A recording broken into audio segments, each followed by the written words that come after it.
of a talent, but I think this is useful information for you guys. And if you already know this, then like, this is nap time, you can take a rest or whatever, you know, that kind of thing.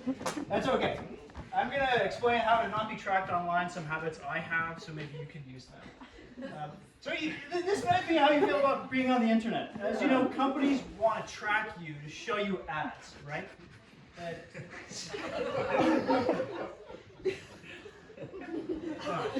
Oh yeah, okay. Right, and that's how the internet works, right? Like, we have the internet, and the ads is pretty much what makes it free for the most part, right? And you might be saying, well, Covey, I know that. Like, I know that the internet is built to serve me ads, but I use a VPN, I use an ad blocker, I go in incognito mode all the time, which is great, good for you. But I'm here to tell you, you can still be tracked, even if you do all these things, okay? So we'll start here. This is Tobias. Tobias is browsing for running shoes. He started at Google, and he's going to frontrunners.com, and then he's going to go to newbalance.com. And you might be wondering, how do each of these websites track Tobias? How can they track him across these different websites? That happens using a cookie, what's called a cookie. Right? You've probably seen this banner before, right? You've seen this banner.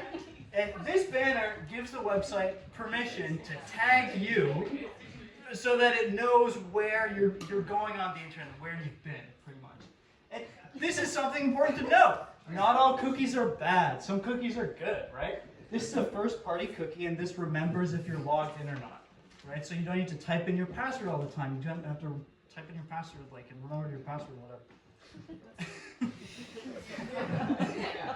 Third-party cookies are almost always there to track you, right? So something to keep in mind. Something to keep in mind.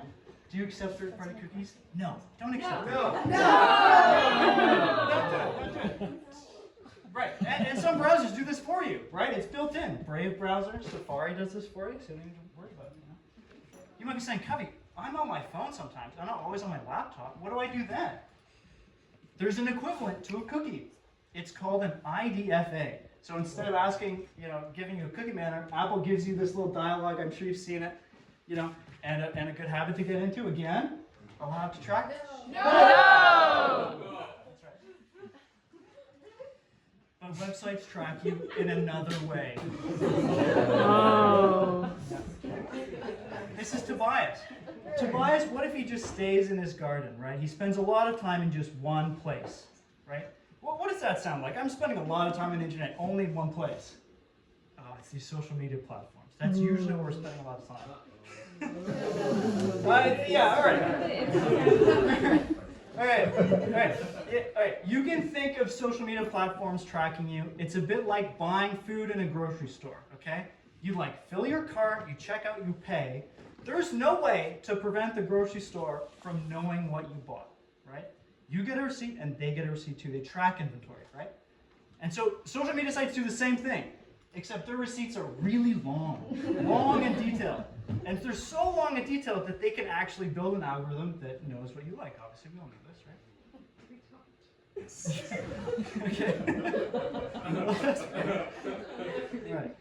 Right, okay. So we've learned how to defend against cross-platform tracking, right? We can stop this shark pretty well, right? But then, oh no, social media will still track us, right? All right. And so you can kind of think about it, like social media tracking is very detailed and intricate, right? Cross-platform tracking is like, don't fucking, it's not, right? Social media tracking is pretty intense. And so it might feel like this. I'm blocking all the third-party cookies I want, but Facebook is still tracking me. I'm still on Facebook. There's nothing I can do, okay? That sucks.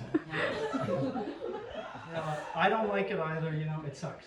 But something to keep in mind, what I like to keep in mind, right? Instead of obsessing over internet privacy, I like to prioritize and be intentional about when I use social media. And this has been a struggle for me. Like, there are many different, avenues you can go about limiting your time and all this kind of thing. It's not an easy thing to do. But I think this is, this setting, this group, this community, I'm very thankful for. And activities like this that connect us without having the internet in the middle. It's great. And so I just wanted to say, yeah, thank you for all of you and your attention.